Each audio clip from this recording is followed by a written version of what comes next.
오늘 요거를 새벽에 올려주셨네요. 속보가 뭐냐면 미국 플로리다 99층짜리 아파트가 붕괴되었다.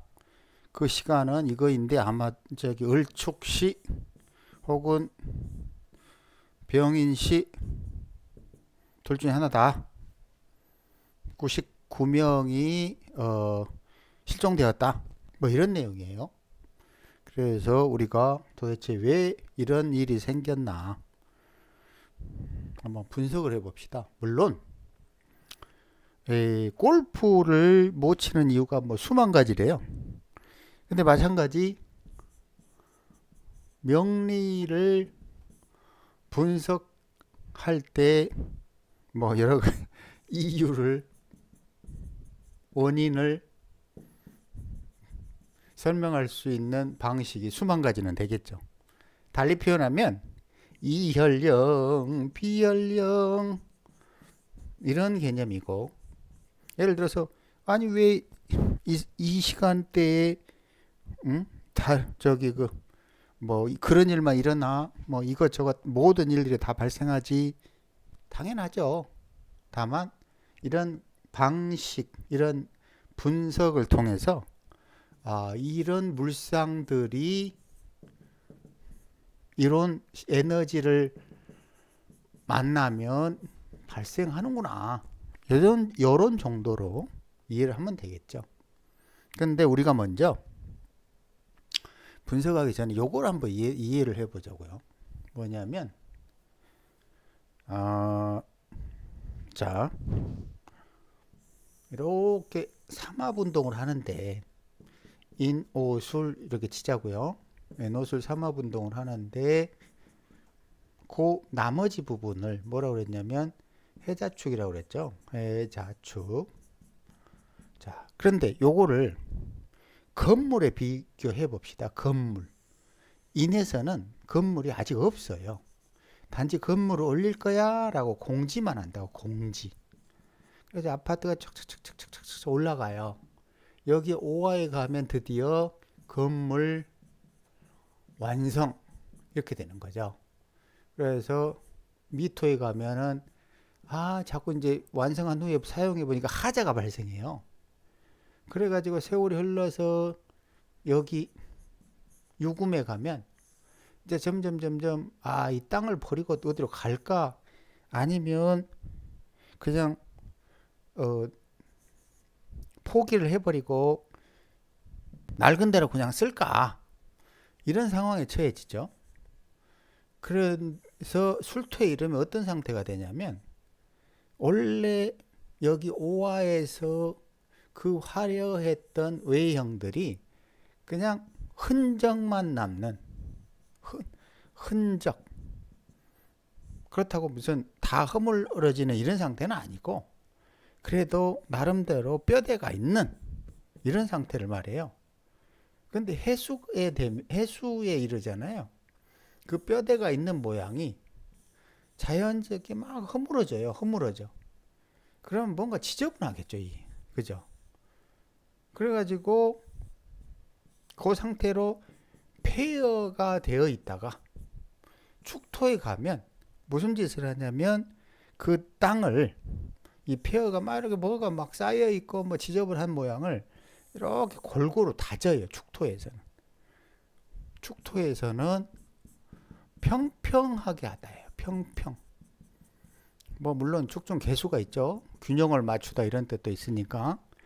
그런 다음에 임목에서 공지, 기획, 앞으로 이 땅에다는 무슨 건물을 올릴 거야? 라고 하는 거예요. 그러면 이, 이 화계라는 공간에서는 그 모양이 나름대로 아까 이야기한 대로 여기는 옛날에 무슨 아파트래. 그래도 뭐 그 흔적은 그대로 있네. 그런데 요것이 해수에 이르면 어떻게 된다? 하도 낡아가지고 와르르 무너진다. 무너진다. 이거 무너진다예요. 새로 뭐가 생긴다가 아니라고. 새로 생기는 거는 여기 짓살에서 생기는 거라고. 근데 모양이 겁살에서는 모양이 지저분한 거야. 왜냐하면 화계에서 그 건물들이 나름대로 뼈대를 유지하고 있다가 겁살에서 와르르 무너지면서 그냥 그 잿더미, 폐허더미 뭐 뉴스에 나오는 그 플로리다 그런 모양들이 된다는 거예요. 그러면 못 쓰잖아요. 못 쓰니까 축토에서 해자축 지나는 축토에서 뭘 하냐면 그 폐허들을 평평하게 다 불도저로 밀고 깎는 거예요. 평평하게. 그래서 인해서 기획을 해가지고 건물을 그때부터 올리기 시작한다고. 묘에서는 이제 조금씩 올라가는 모양이죠. 자, 그러면 여기에서 잊지 말아야 될 거는 겁살에 해수에 와르르 무너지는구나. 이런 개념이 있다는 거를 기억하면 되겠죠. 그죠? 자, 이제 이 사주를 이제 한번 봅시다.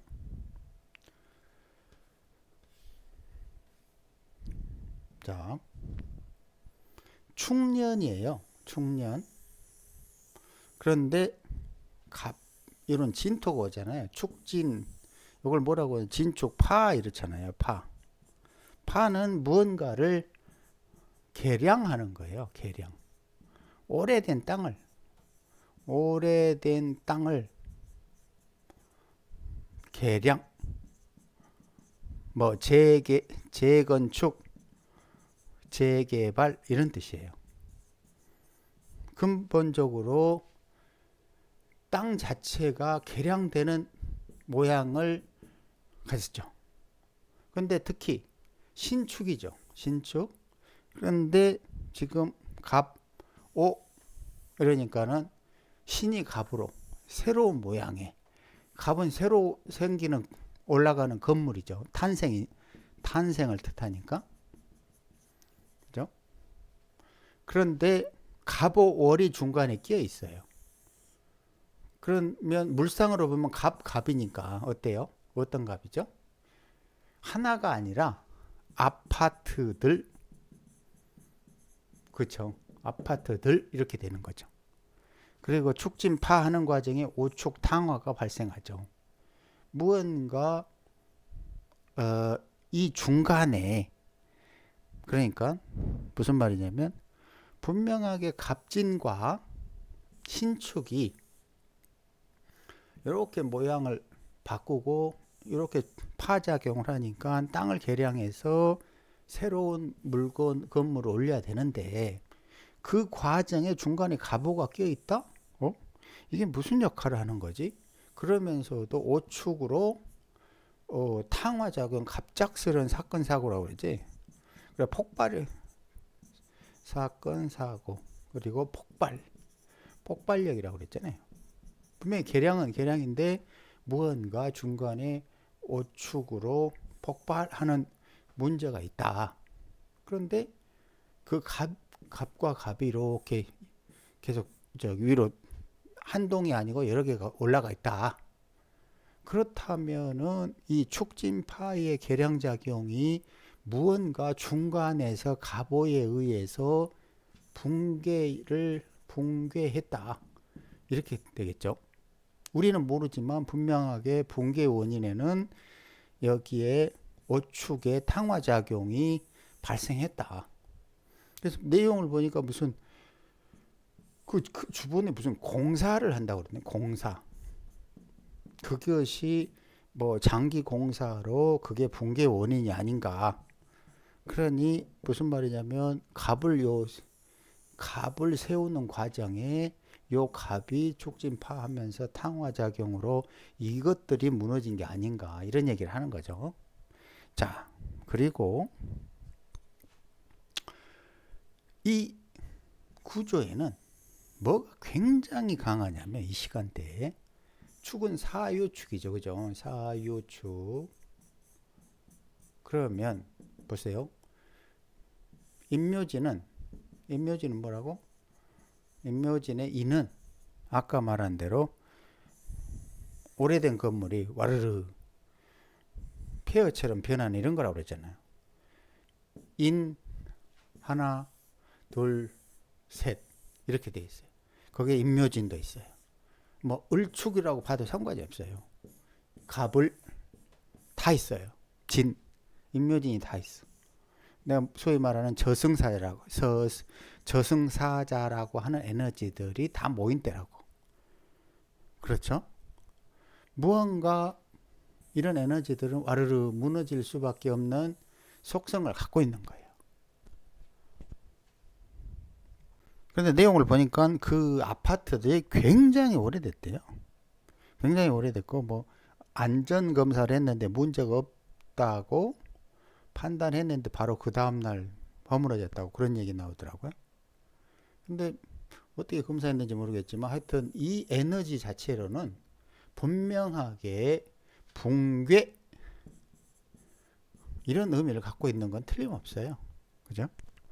단지 이렇게 이제 우리가 이런 과정을 통해서 이게 이런 뜻을 갖고 있구나. 요 정도로 이제 분석하고 지나가야 되겠죠. 그죠?